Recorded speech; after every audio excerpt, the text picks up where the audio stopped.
back with another one. I know we haven't been posting like that, but we've been going through a whole lot. My boyfriend just got arrested for taking a U-Haul truck. Like, he took a U-Haul truck about 3 years ago and returned it.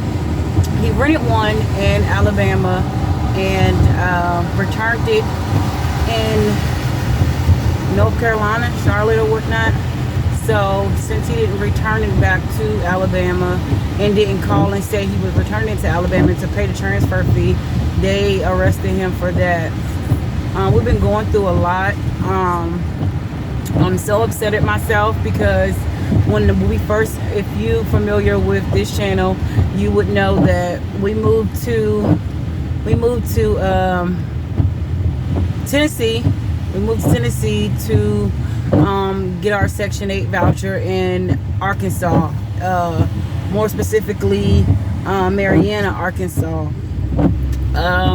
We saw a house. The first house we saw, like when I first went down there and got my Section 8 voucher, we saw the lady there. She told me about another lady who has a house for rent, and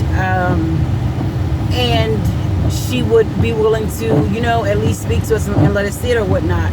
Okay, long story short, we went and seen the house, and I liked it. It was decent. It was had a lot of country land around it. It had another house next to it, another house directly across from it, which was her son's house. So I thought it was okay. Talked to my boyfriend about it, my ex-boyfriend about it. He's now my ex-boyfriend. Talked to my now ex-boyfriend about it, and he didn't want to move there.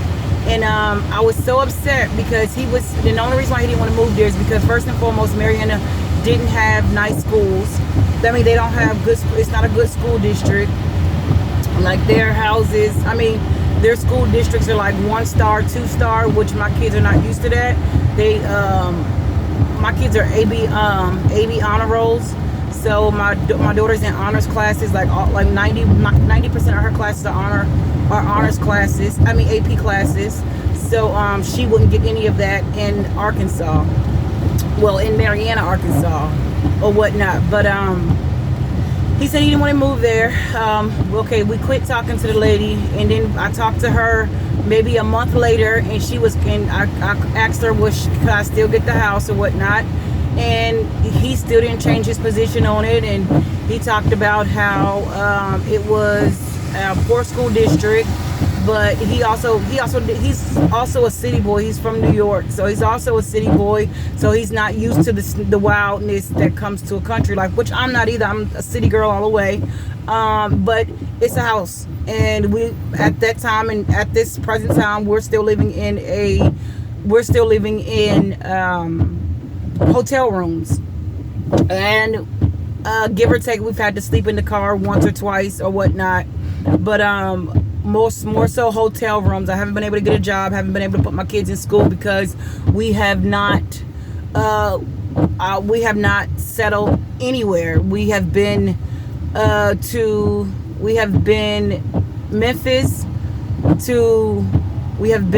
from Memphis to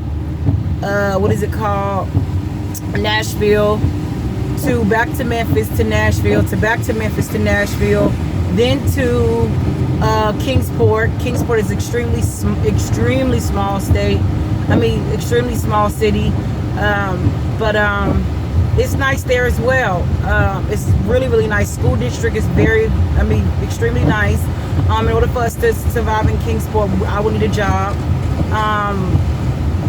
And then caveat, my car has a oil leak, and it's getting exponentially worse with the traveling back and forth or whatnot. But back to the story. I reached back out to her about a month later and talked to her about the house. She said she's still willing to do it, and then she said she would. She was like, and if you're having a problem with the money right now, she was like, I'll just take whatever you have. She said, just come on, and we can just work that out. Talk to my boyfriend again. He was not willing and able to do anything like that. He said no. Let's just look for more houses. Bear in mind, I'm telling him, Marietta is very small. It consists of maybe 7 lights, and if 7 lights. It's very small. So we were looking the whole entire time we were down. When we were driving down there, the back and forth trip to sign papers and look for places, I was looking the whole entire time. I'm telling him I was looking the whole entire time. He acted like he didn't want to believe me, and I'm just being lazy, and X, Y, and Z, X, Y, and Z, X, Y, and Z. Fast forward. Once he finally seen that there was nothing down there, he decided to say, yeah, sure, no, we can take it because there's nothing else here. Once we got to that point, the lady said no, she's already found somebody to rent the house, even though by the time she probably hadn't, but she was just like, no, she was not about to, she just wasn't about to do it because it was just, she had said yes one time and then ended up saying no. I mean, she had said yes one time, I had ended up saying no, so she was just like, no, the house has already been rented out. And then he was also talking about the location of the house, and if that was if that location was a decent enough location. Was that location, because the house was in Lexa, Arkansas, and he was saying he didn't think that was on their list because he just didn't think that was on the list. It wasn't in Marietta. We had talked to because and they were saying the reason why they were. He was saying that the reason why that they were trying to push that house forward was because her friend works in the Section 8 office, so he's saying they probably just pushing that house forward or whatever. I was like, I don't care what they're doing. Is she's willing to give it to us, let's just take it. He's just like, no. And then it also is a butane house. So he was saying butane is lethal and it's banned in several countries, and it's illegal to use in the United States. I found out that was a lie. It's not illegal to use in the United States. United States just stopped using it, and well, in some of the states they stopped using it, and then you have some houses that still use butane.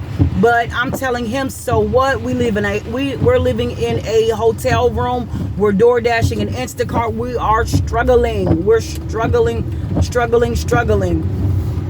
So he so like I said, by the time we got to the house, she said no for the house. So now I have another offer. Well, now and then come to find out that to get the Section 8 voucher in Marietta, Arkansas, you have to make less than $16,000 a year, and that's even with Instacart. I make more than $16,000 a year. I make about, with Instacart, I think I make about 30. I've been making about 35 a year. So she told me no for that wouldn't have been a valuable option. So I've been trying to find a place. Since he's locked up, I have his DoorDash. Thank goodness for that, because we're now in what is it called? Memphis. And Memphis is just, don't get me wrong, it's beautiful because there's so many black people here. It's a beautiful, beautiful, beautiful state because there's so many black people here, and I love my black people. But it's a very the people here for Instacart, they don't give and they don't pay much. So for me to Instacart here, it just wasn't a good thing. I would have to do so much work to make chump change per day. With DoorDash, I make a little bit more working under his name, and that's a good thing. I've been trying to look for a job and trying to do it like that, but trying to look for a job even though I need money now because I need to pay for a hotel room to stay in. It just hasn't been it hasn't been nice. So I'm trying to move forward, I'm out door dashing from Like maybe sometimes it's from 7 to 1 o'clock in the morning. Most of the time it's about 1 till 1. So I've been pushing myself, pushing myself. And like I said, I talked to this gentleman in Mariana, and he has a house.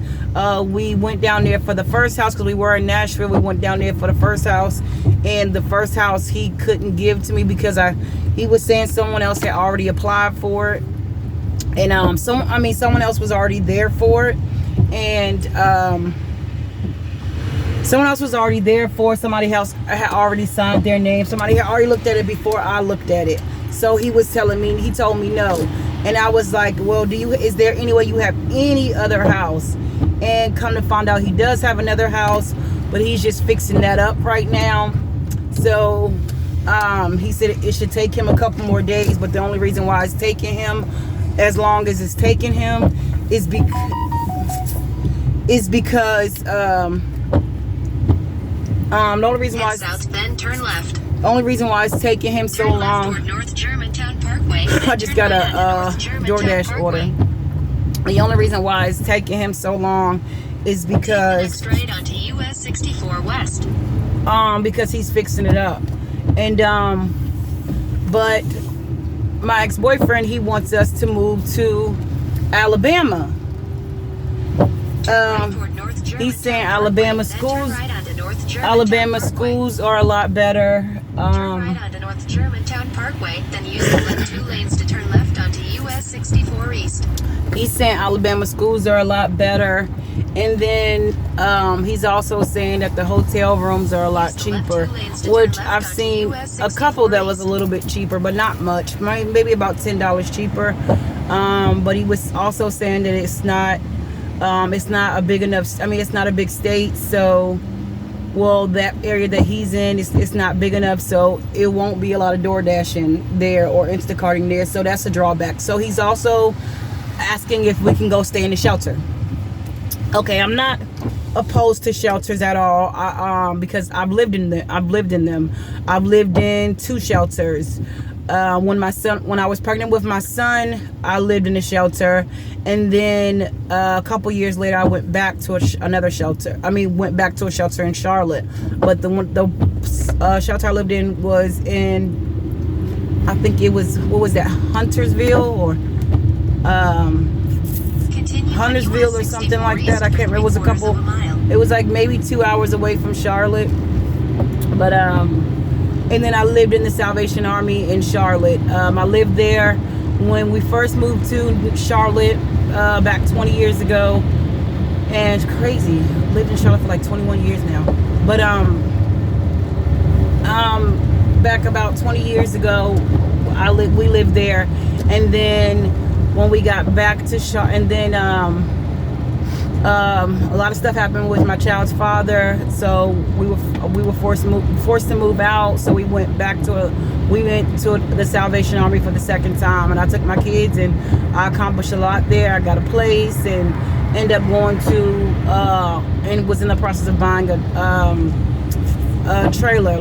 That's a long story, but didn't buy the trailer. But it's just the fact he wants us to move there. The main reason why he wants us to move there is because he needs someone to sign him out of jail. He needs someone to sign him out of jail. He has no one to sign him out of jail. He's not talking to his mom.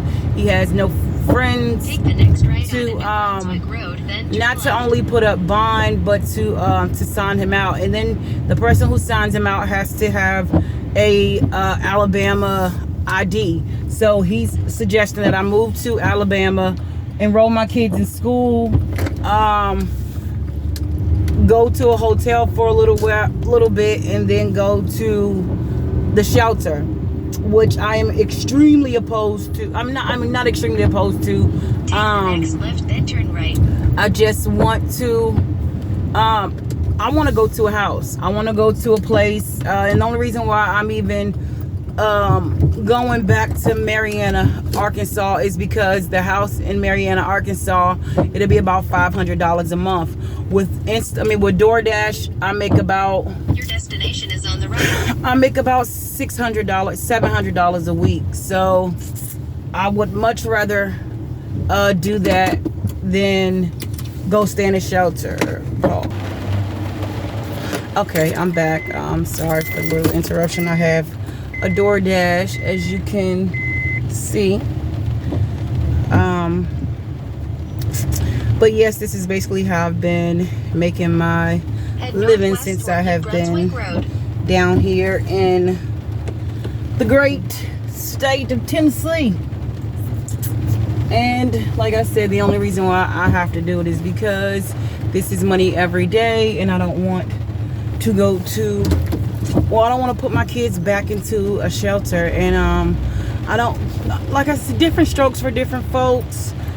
Some people don't mind it, and some people don't mind going to a shelter, and I don't mind it. It's just like, if I can work and keep my kids out of a shelter, then that's what I would rather do.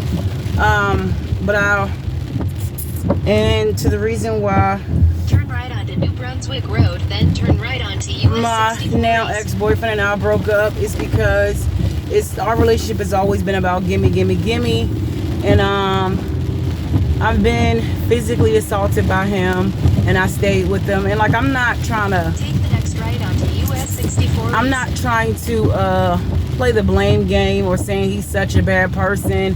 It's just saying I'm choosing to remove myself from that situation. I'm still helping him out in anywhere I can.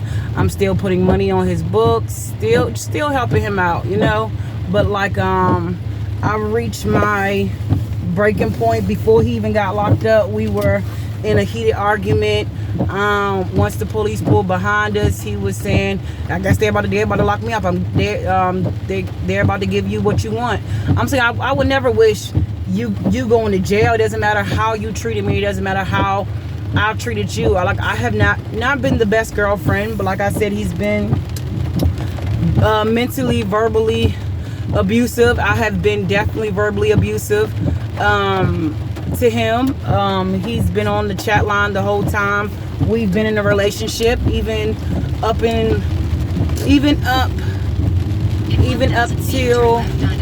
2 weeks, about a week before he got locked up, he was on the chat line. So it's like you were never really in the relationship, you were never really in it. And but it's like every time I talk to him now, he's always asking for something, And I'm like, I was like, just like I told him, I'll do what I can for you, but I really don't have anything. Like since I have like an oil leak in my car, on my car, I'm going through like maybe 3 to 4 quarts of oil in an 8-hour period, and just trying to keep it full, and so I could DoorDash for my so we can have a place to stay or whatnot. But it's taking a lot. And then I'm also not only doing quarts of oil, which quarts of oil are like $7 a piece, $8 a piece, and that's like the cheap stuff. Then if you go to Walmart, you can get it for about $5, but Walmart rarely has it, because Walmart really has it. It sells out really, I don't know if it's just my type of oil, but I know it sells out extremely fast, because mostly every time I go there, I always buy like 4, and it's just a lot of money, It's just a whole lot of money. And then I have to put gas in my car, and then I also have to, I smoke cigarettes, so I'm buying cigarettes, but I'm smoking a pack of cigarettes, maybe like 4. I'm smoking a pack of cigarettes like 4, it's lasting about 4 days, so it's getting a little bit better, but and then it's a good thing I have Choice Hotel, because with Choice Hotel, you can they're doing like a promotion now. If you stay 2 nights at the hotel, you get anywhere from 300 to 500 points for the next night. So I'm basically staying. I'm basically paying for like four nights, and I'm getting one free. And since they've been doing this promotion, I just got 2 nights free. So it's working out a little bit better than it was. But thank goodness for choice, because it's really helping out. Like I said, I'm paying for 3 nights. I mean, like 4 nights, and then I'm getting one free. Then starting all over again. 4 nights, one free. 4 nights, one free. With the hotel that I'm at, because they only require 8,000 points to actually stay there. So yeah, it's been a lot, and then my kids are still not in school, so I'm just hoping and praying that this guy says yes in Arkansas. And the only reason why, I don't know if I explained that, it's been raining like crazy here for these last couple of days, ever since he told me that he had the house. So and he's been trying to get add like the finishing touches to it, and every time he tries to go and add the finishing touches, it just pours down for the next couple of days. So I'm hoping that he can get that house fixed, and he can give it to us, my kids and I, and we can move there, because that's really the break we need. And he's an okay guy. He's an older white guy, and that last house we looked at, it wasn't the best house, but it was a place to stay. It would have been enough for us to save some money and get the car fixed, and the kids would have been in school and everything else like that.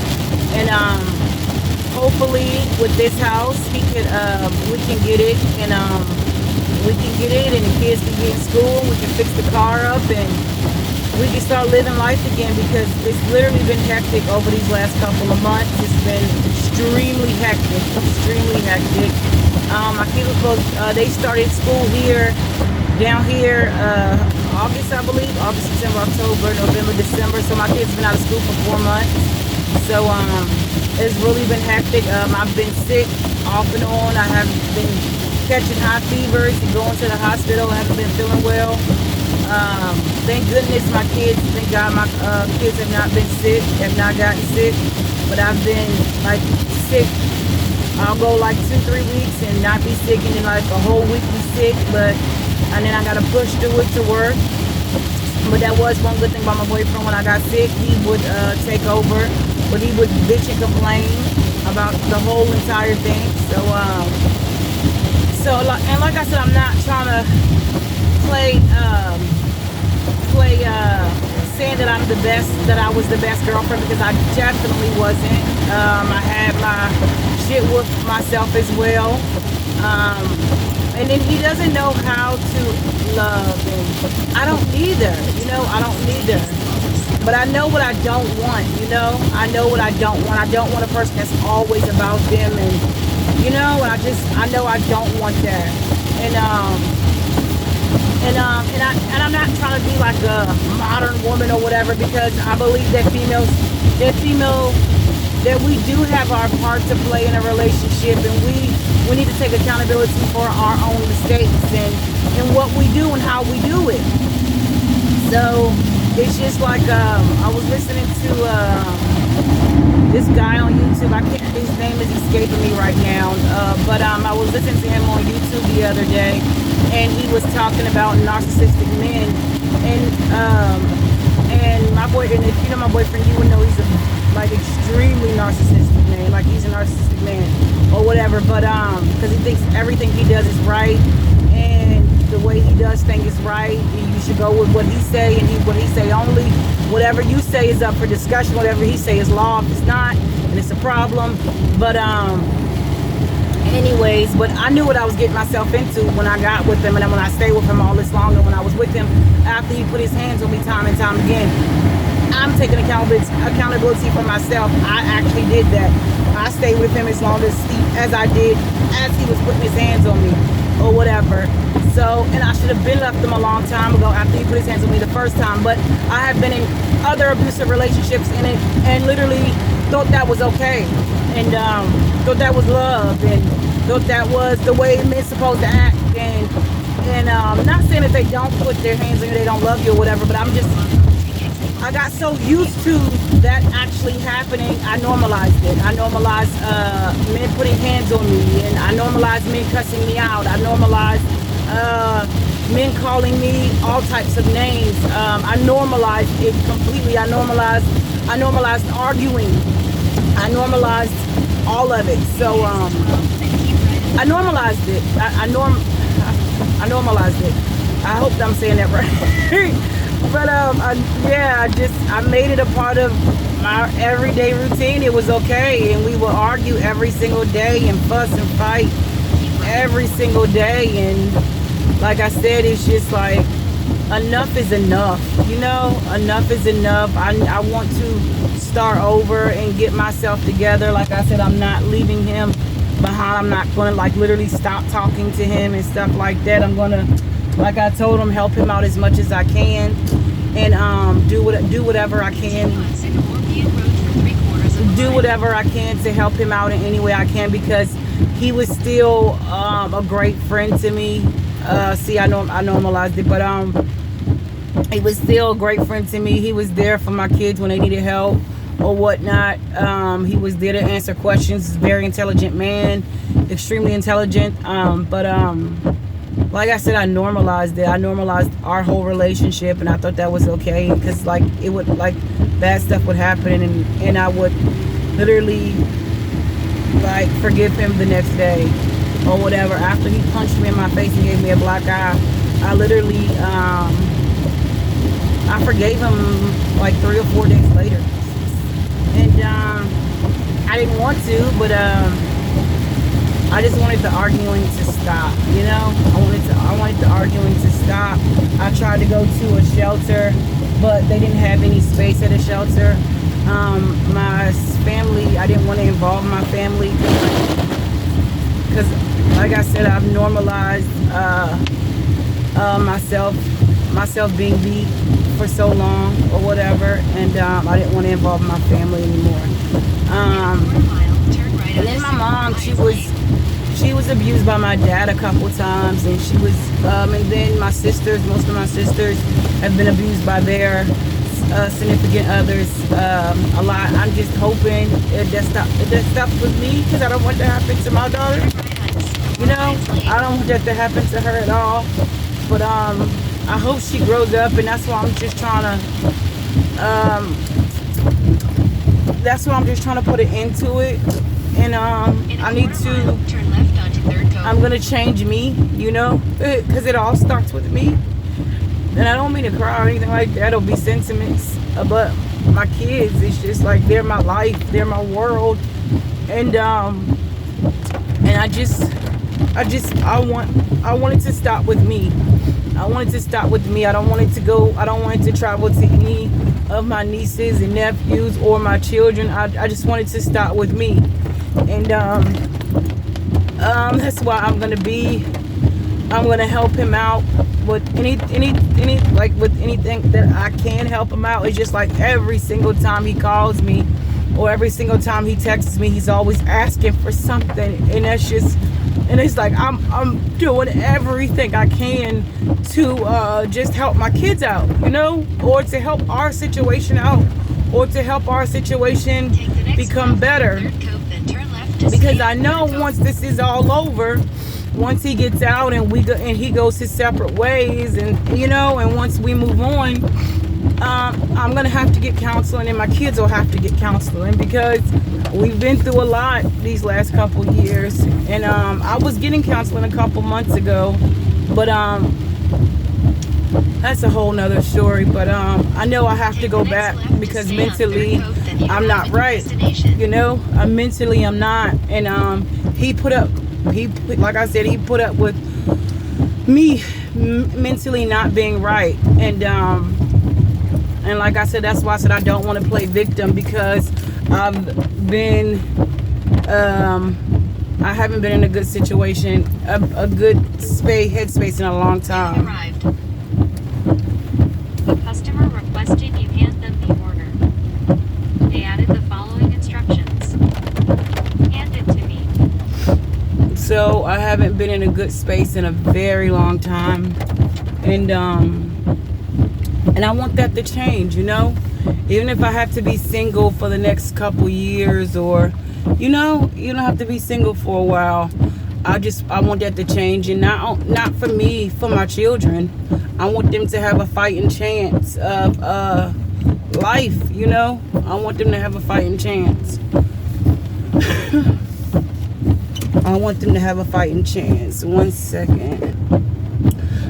But anyways, I had to drop off a delivery. Yeah, I don't want it to fall. I don't want it to trigger to my children. And if I start now with getting them settled and getting them the counseling that they need, and myself the counseling that I need, then hopefully I can prevent all of that from happening. Hopefully.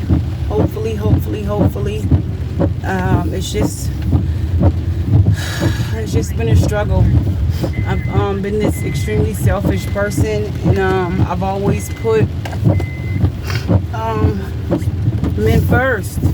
And it's about time, it's about time for me to put my kids first, And as soon as I even start that process, I always find this new guy, and he's different. And it's what I'm attracting. It has nothing to do, it has nothing to do with the guy. It's all about myself. It's all about me and what I'm actually attracting, because if I'm attracting ain't shit guys, means I ain't shit, I gotta get myself together mentally and physically. I gotta get back in school, and I want to start a business, and I'm 36, and I want to start over. Not start over, but continuing, but just making better decisions. Whether that be my children, myself, my dating life, just making better decisions. It's just because life is just rough. Life will chew you up and spit you the fuck out, man. Life is rough. But it's all about how you make it. It's literally all about how you make it. It's all about how you make it. And I want to make mine so much better. I want to do so much better for my kids. I want to be that person that's dropping my kids off at soccer practice, and that can watch them play. My kids, when we at our old place, my daughter, she plays soccer, and my boy's been wanting to get into football so bad, and my youngest want to do basketball so bad, but I just literally haven't had the time, and always working or focusing on somebody else, and never what I needed to be focused on. So moving to Marietta is a good step for us, because it's a quiet town. It's a small town. You can't get into too much trouble, I guess. I'm not really for sure how small towns work, but as long as we stick to ourselves, and they go to school and come home, and I bring them to Memphis for extracurricular activities, sports. For doing extracurricular activities. We should be pretty much fine. And they also have, I'm also waiting for Kingsport, Tennessee for my number to come up with their Section 8 wait list. Their income ratio is a little bit better. I think you can make about 35 or 40,000 in Kingsport, Tennessee. So I fit that mode a lot better. And just to do it until I can, be on Section 8, just until I can start my business and get everything on board. But I will definitely be back to give you guys an update on what's going on. This time it's about to run out on my phone. But stay above water, peace and love, and keep God first. Keep God first. And believe in yourself. Believe in yourself, because you can have God, but if you don't believe in yourself, if you don't trust yourself, you'll never get anywhere. You know, you'll never get anywhere. But peace.